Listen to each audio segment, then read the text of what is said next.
বলেছি ফুলকপির পকোড়া। ফার্স্টে এটা জল দিয়ে ধুয়ে নেব, তারপর এটা প্লেটে তুলে নেব, তারপর এটা গ্যাস ওভেনটা চালিয়ে ফুটিয়ে নিব।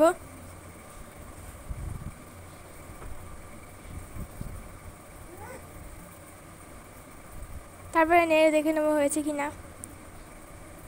তারপরে এটা চুবড়ে দিয়ে ছেঁকে নেব। তারপরে বেসন দিয়ে হলুদ, নুন, মরিচ, চাট মশলা সব দিয়ে নেব।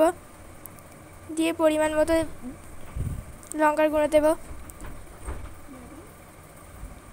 তারপর আদা রসুন দিয়ে দেবো।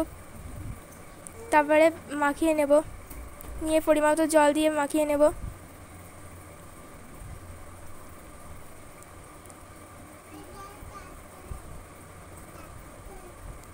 নিয়ে ফুলকপিগুলো দিয়ে দেবো, দিয়ে ভালো করে মাখিয়ে গ্যাস ওভেনে তেল দিয়ে কড়াই, তারপরে ফুলকপিগুলো ছেড়ে দেবো।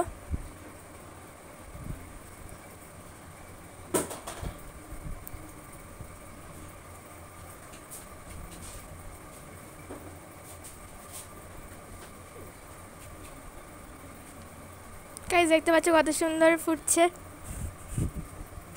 তারপরে চামচ দিয়ে নেড়ে নেব, উল্টে দেবো। তারপরে এগুলো তুলে নেব, হয়ে গিয়েছে। দেখতে পাচ্ছ গাইস কত সুন্দর হয়েছে।